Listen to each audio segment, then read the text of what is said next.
I'm Kaylie Jones, and Kaylie Jones Books is all about dedicated writers taking a stand. I'm going to be interviewing Bill Landauer, author of We Are All Crew, which is an e-first book of Kaylie Jones Books. Welcome, Bill. Bill's novel is the second in the e-first line for Kaylie Jones Books, and it's a speculative fiction novel. And Bill, when we first met, you weren't working on this kind of thing at all. You were working on a novel about a murder trial you covered in Georgia. Why did you put that away to work on a novel about man-eating squirrels and a hemp-powered boat? Well, that was your fault, actually.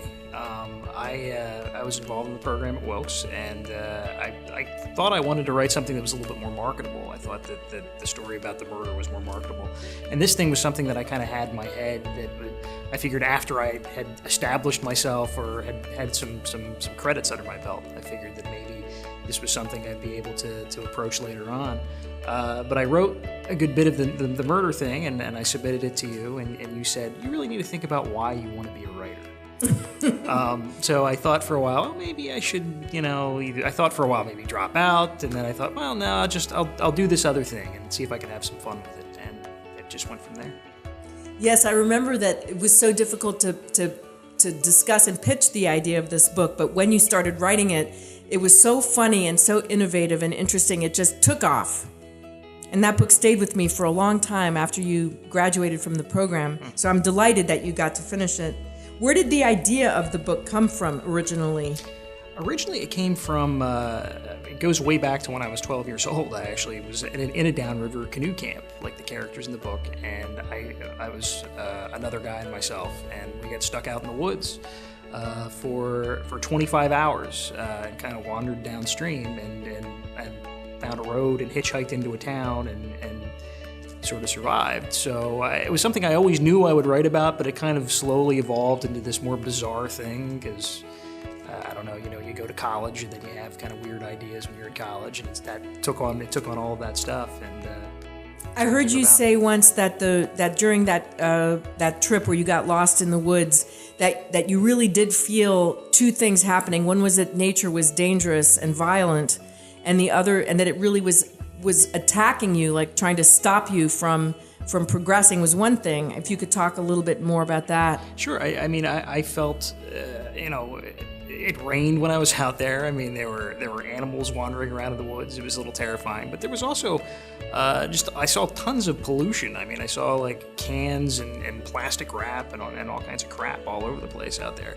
And I just sort of got into my head that, it's sort of man versus nature in a very real kind of way. And it was kind of terrifying. And you talked about that garbage that you saw. You said you saw a rusted out car carcass, sort of, and you saw many. There was a rusted out car. There was, all kinds of cans. There were tires all over the place. But then there were also like animals that people had, like hunters had gone through. I don't know if they were poaching, but there were like parts of deer laying all over the place that had been cut up. It was pretty grisly. That's really a nightmarish image, and I think you really did a good job portraying that in the book. It seems as though a lot of conservatives, if they took the time to read the book, would be offended by it and maybe even hate it. Are you a commie pinko Democrat type of person, or are you more conservative yourself? I can't believe you're asking me that question. I should just stop the interview right now. No, I think that I guess I probably have more liberal leanings, but I think that political parties, are sort of irrelevant in that debate. I think that you see people on one side of the aisle paying maybe a little bit more lip service to being environmentalist or to taking in those kind of concerns. If you read the book, there's a lot of quotes, and they come primarily from Republican sources. I think because Republicans are really just out there with their horrible attitude. So it's whenever I look, there's not as much on the other side of the aisle. You seem to find an awful lot from crazy GOP type people. One of the things, the book is so sort of, wild in the sense that it's a hemp-powered boat, and they're being chased by the oil companies who want to stop them from proving that you can actually, power engines without oil. And that seems pretty wild, but the wildest thing in the book are the quotes, the anti-environmental quotes from these Republican sources that are real quotes, and they seem almost wilder than the imaginative stuff. Right, yeah. That was the craziest stuff that I was able to find, was the actual real stuff going forward.